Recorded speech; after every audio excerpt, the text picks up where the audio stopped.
नमस्कार। आज हम भारतीय न्याय व्यवस्था के एक बहुत ही दिलचस्प पहलू पर बात करेंगे। यह है स्वयं पैरवी, या जिसे कानून की भाषा में पार्टी इन पर्सन भी कहते हैं। मतलब किसी व्यक्ति का अदालत में बिना वकील के अपना मुकदमा खुद लड़ने का अधिकार। सुनने में तो बड़ा सीधा लगता है ना। हमारे पास इस पर एक अच्छा विश्लेषण है। स्वयं पैरवी, संवैधानिक आधार और प्रक्रियात्मक जटिलताएं। ये दस्तावेज इसकी कानूनी जड़ों को देखता है और साथ ही ये भी बताता है कि असल में इसे अमल में लाना कितना पेचीदा हो सकता है। तो चलिए मिलकर इस पर थोड़ी विस्तार से चर्चा करते हैं। कोशिश करते हैं समझने की कि अधिकार आया कहाँ से, संविधान में क्या है, अदालतों में, सुप्रीम कोर्ट तक ये कैसे काम करता है, और सिद्धांत और व्यवहार में कितना फर्क है। ये एक तरह से कह सकते हैं कि लोकतांत्रिक आदर्श और न्यायिक प्रक्रिया की असलियत के बीच का तनाव है। तो शुरू करते हैं सबसे बुनियादी सवाल से। ये जो खुद केस लड़ने का अधिकार है, क्या संविधान में इसका कहीं सीधा जिक्र है? मुझे लगता है कई लोग शायद चौंक जाएं कि नहीं, संविधान में कहीं साफ साफ पार्टी इन पर्सन जैसा कुछ लिखा नहीं है। तो फिर इसकी बुनियाद क्या है? कहाँ से आया ये अधिकार? हाँ, यहीं से बात दिलचस्प हो जाती है। देखिए, ये अधिकार सीधे तौर पर लिखा नहीं है, ये सही है, पर ये संविधान के एक बहुत ही महत्वपूर्ण अनुच्छेद आर्टिकल 21 उसकी व्याख्या से निकला है। आर्टिकल 21, जीवन और व्यक्तिगत स्वतंत्रता का अधिकार। बिल्कुल। और हमारी न्यायपालिका ने, मतलब सुप्रीम कोर्ट ने, इसकी व्याख्या में निष्पक्ष सुनवाई यानी फेयर ट्रायल के अधिकार को शामिल माना है। अच्छा, निष्पक्ष सुनवाई। हाँ, और इसी निष्पक्ष सुनवाई के अधिकार का एक अहम हिस्सा माना गया है कि व्यक्ति को ये चुनने का हक हो कि उसका प्रतिनिधित्व कौन करेगा। मतलब वो वकील की मदद लेगा या अपना पक्ष खुद रखेगा। यानी ये चुनाव करने की आजादी। हाँ, अपने बचाव का तरीका चुनने की आजादी।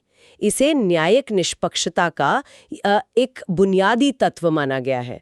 तो ये लिखा नहीं, पर उसकी भावना से निकाला गया है। ठीक है। ये तो हुई आर्टिकल 21 की बात। लेकिन एक और आर्टिकल है 39A, जो समान न्याय और मुफ्त कानूनी सहायता की बात करता है। उसका क्या रोल है इसमें? हाँ, आर्टिकल 39A भी बहुत जरूरी है यहाँ। ये राज्य को, मतलब सरकार को, ये निर्देश देता है कि वो देखे कि कोई भी नागरिक सिर्फ इसलिए कि उसके पास पैसे नहीं है या कोई और दिक्कत है, वो न्याय से वंचित ना रह जाए। तो जब हम आर्टिकल 21 यानी निष्पक्ष सुनवाई और प्रतिनिधित्व चुनने की आज़ादी और आर्टिकल 39A यानी आर्थिक रुकावटों को दूर करना, इन दोनों को साथ में देखते हैं तो एक तरह का ढांचा बनता है। ये हमें दो रास्ते दिखाता है। दो रास्ते कैसे? एक कि अगर कोई व्यक्ति वकील नहीं रख सकता तो राज्य उसे मुफ्त कानूनी सहायता देगा आर्टिकल 39A के तहत। और दूसरा, अगर कोई व्यक्ति सक्षम है और वो खुद अपना केस लड़ना चाहता है तो उसे ये करने का अधिकार होगा आर्टिकल 21 के तहत। अच्छा, तो ये एक तरह की दोहरी रणनीति है। जरूरत हो तो मदद, इच्छा हो तो आजादी। समझ गया। तो संविधान ने तो एक मजबूत नींव रख दी, सिद्धांत तय कर दिए, लेकिन असली परीक्षा तो कोर्ट रूम में होती है। रोजमर्रा की कार्यवाही में ये सिद्धांत कैसे लागू होते हैं? क्या हमारे जो प्रक्रियात्मक कानून हैं जैसे CPC या CRPC, उनमें इसके लिए कोई साफ व्यवस्था है? बिल्कुल, यहीं पर प्रक्रियात्मक कानून यानी प्रोसीजरल लॉज काम आते हैं। जैसे दीवानी मामलों के लिए, सिविल मामलों के लिए हमारे पास है सिविल प्रक्रिया संहिता CPC, 1908 का कानून है ये। हाँ, CPC। उसका ऑर्डर 3 रूल 1 ये साफ साफ कहता है कि कोई भी पार्टी, मतलब मुकदमे का पक्षकार, अदालत में 3 तरह से आ सकता है। या तो खुद व्यक्तिगत रूप से, या अपने किसी ऑथराइज्ड एजेंट के जरिए, या फिर वकील के माध्यम से। अच्छा, तो ये सीधा विकल्प देता है। हाँ, ये स्वयं प्रतिनिधित्व को एक कानूनी विकल्प मानता है। और इतना ही नहीं, CPC में धारा 32 और 35 भी हैं जो अदालत को शक्ति देती हैं कि वो किसी व्यक्ति को खुद हाजिर होने को कहें, और इसमें ये भी शामिल है कि उसे व्यक्तिगत रूप से सुना जाए। यानी व्यक्ति की सीधी भागीदारी को महत्व दिया गया है। बिल्कुल। ये तो हुई सिविल मामलों की बात। क्रिमिनल मामलों का क्या? वहां तो मामला और भी गंभीर होता है, अभियुक्त के अधिकारों का सवाल होता है। हाँ, क्रिमिनल मामलों के लिए हमारे पास है दंड प्रक्रिया संहिता CRPC 1973 का। इसकी धारा 303 अभियुक्त को अधिकार देती है कि वो अपनी पसंद के वकील से अपना बचाव करवाएं। अपनी पसंद के, इस पर जोर है। बिल्कुल, पसंद शब्द यहाँ महत्वपूर्ण है, चुनाव अभियुक्त का। और जैसे हमने आर्टिकल 39A की बात की थी, सीआरपीसी की धारा 304 उसी सिद्धांत को लागू करती है। वो कहती है कि अगर अभियुक्त गरीब है, वकील नहीं रख सकता, तो राज्य के खर्च पर उसे वकील मिलेगा। मुफ्त कानूनी सहायता। हाँ, लेकिन एक और कानून है यहाँ, एडवोकेट्स एक्ट 1961 का। उसकी धारा 32 अदालतों को एक खास शक्ति देती है। वो किसी ऐसे व्यक्ति को भी, जो वकील नहीं है, किसी खास मामले में कोर्ट के सामने पेश होने और बहस करने की इजाजत दे सकती है। अच्छा। हाँ, पार्टी इन पर्सन असल में इसी धारा के तहत अदालत से अनुमति मांगता है। तो इन सब कानूनों का निचोड़ क्या हुआ? निचोड़ ये है कि ये कानून आपको वकील पाने का अधिकार देते हैं, मदद पाने का, लेकिन आप पर वकील थोपा नहीं जा सकता। अच्छा। अगर आप खुद अपना बचाव करना चाहते हैं तो कानून आपको रोकता नहीं है। सिविल हो या क्रिमिनल, दोनों प्रक्रियाएं व्यक्ति की इस ऑटोनॉमी, इस स्वायत्तता का सम्मान करती हैं। ये तो साफ हो गया कि संविधान की व्याख्या और प्रक्रियात्मक कानून दोनों इस अधिकार को जगह देते हैं। लेकिन क्या देश की सबसे बड़ी अदालत सुप्रीम कोर्ट ने भी इस पर अपनी मोहर लगाई है? कुछ ऐसे बड़े फैसले हुए हैं जिन्होंने इसे और मजबूत किया हो? हाँ, बिल्कुल। सुप्रीम कोर्ट ने कई महत्वपूर्ण फैसलों में इस अधिकार को बार बार माना है और उसकी व्याख्या भी की है। हाँ। एक बहुत ही लैंडमार्क केस है हुसैनारा खातून बनाम गृह सचिव, बिहार राज्य, 1979 का। हुसैनारा खातून? हाँ, ये तो विचाराधीन कैदियों वाला मामला था ना। बिल्कुल। मुख्य रूप से वो अंडर ट्रायल्स और स्पीडी ट्रायल्स यानी त्वरित न्याय के बारे में था। लेकिन उसी केस में कोर्ट ने आर्टिकल 21 के तहत जो निष्पक्ष सुनवाई का अधिकार है, उसे प्रतिनिधित्व के चुनाव से जोड़ा। कोर्ट ने बहुत साफ कहा कि अगर कोई अभियुक्त वकील नहीं चाहता तो उसे मजबूर नहीं किया जा सकता, उसे अपना पक्ष खुद रखने की अनुमति देनी होगी। अरे वाह, ये तो बहुत बड़ी बात है। मतलब कोर्ट ने साफ कर दिया कि वकील रखना विकल्प है, मजबूरी नहीं। बिल्कुल, व्यक्ति की इच्छा सबसे ऊपर। और कोई मामला? हाँ, एक और महत्वपूर्ण मामला है Tirupati Balaji developers private limited बनाम बिहार राज्य, 2004 का। इस केस में सुप्रीम कोर्ट ने इस बात को और पुख्ता किया।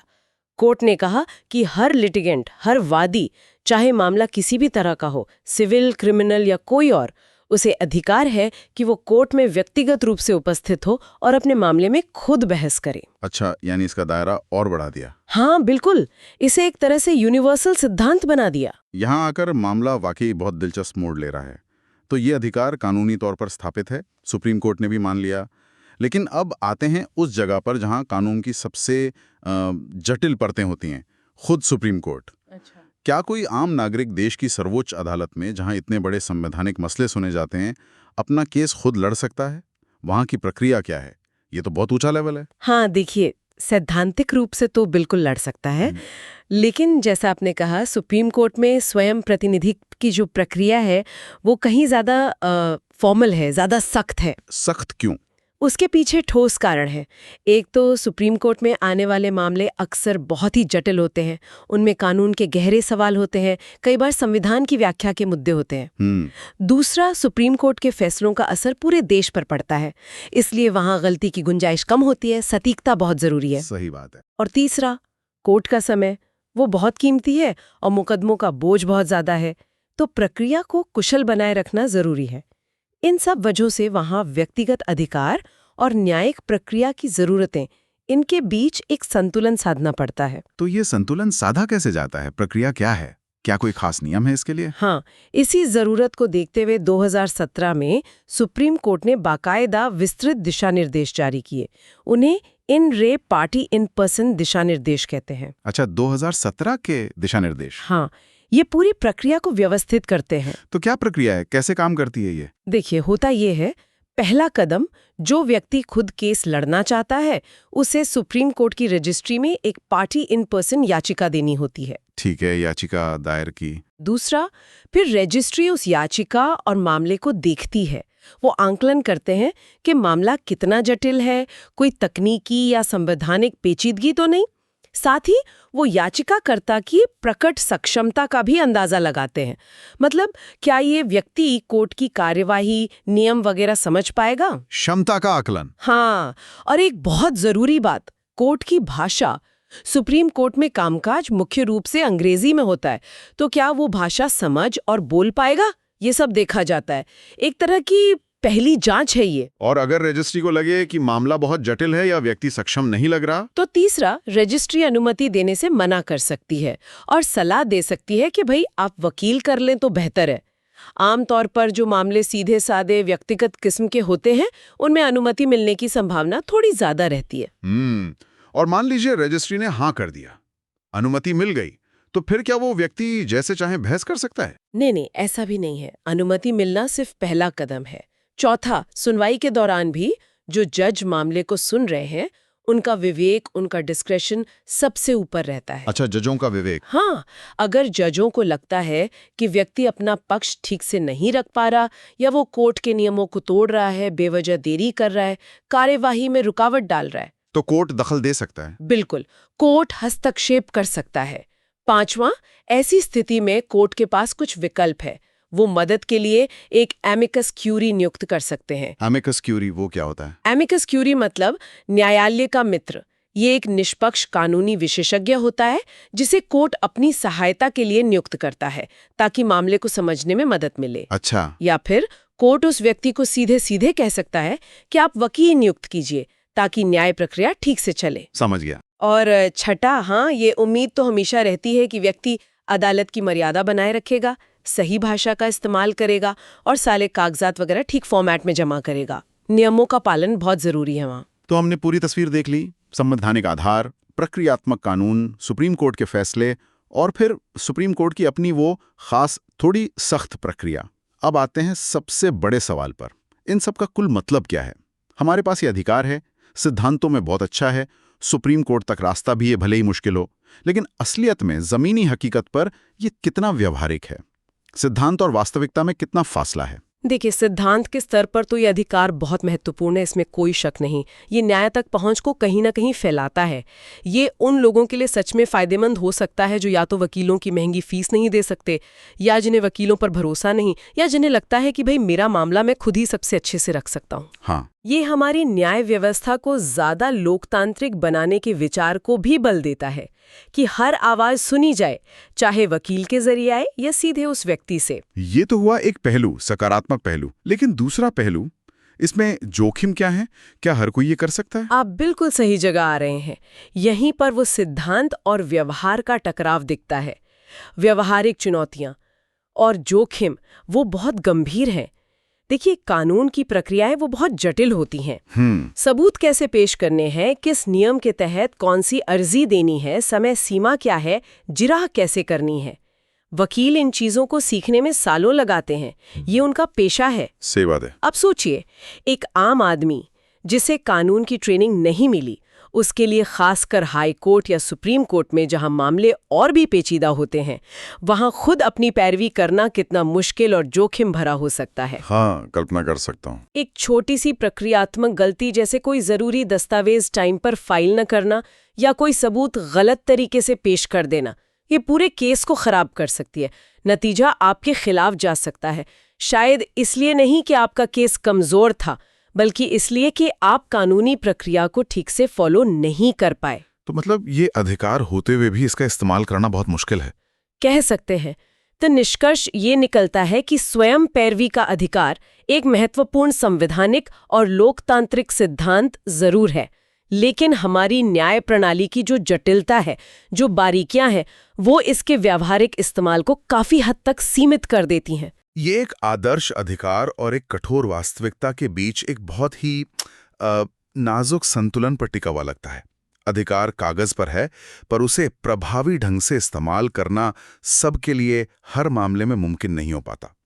तो आज हमने स्वयं पैरवी यानी पार्टी इन पर्सन के अधिकार की पूरी यात्रा देखी। हमने समझा कि कैसे ये अधिकार सीधे संविधान में न होकर भी आर्टिकल 21 और 39A की व्याख्या से उपजा है। फिर हमने देखा कि कैसे सिविल और क्रिमिनल प्रक्रिया कानून इसे मान्यता देते हैं। हमने सुप्रीम कोर्ट के उन फैसलों को भी जाना जिन्होंने इस अधिकार को बल दिया, और फिर सुप्रीम कोर्ट में खुद पैरवी करने की विशेष और कुछ हद तक कड़ी प्रक्रिया को भी समझा। और अंत में हमने सिद्धांत और व्यवहार की चुनौतियों के बीच के तनाव पर भी बात की। और बिना कानूनी ट्रेनिंग वाले व्यक्ति के लिए गलती करने का खतरा इतना ज्यादा है, तो क्या ये स्वयं पैरवी का जो सैद्धांतिक अधिकार है वो वाकई हर किसी के लिए हर स्थिति में न्याय तक प्रभावी पहुंच सुनिश्चित कर पाता है? ये बड़ा सवाल है। या कहीं ऐसा तो नहीं कि ये व्यवस्था अनजाने में ही सही उन्हीं लोगों का ज्यादा साथ दे पाती है जो इन जटिलताओं को बेहतर समझ सकते हैं या संभाल सकते हैं? शायद वो जो ज्यादा पढ़े लिखे हैं या जिनके पास जानकारी या संसाधन ज्यादा हैं।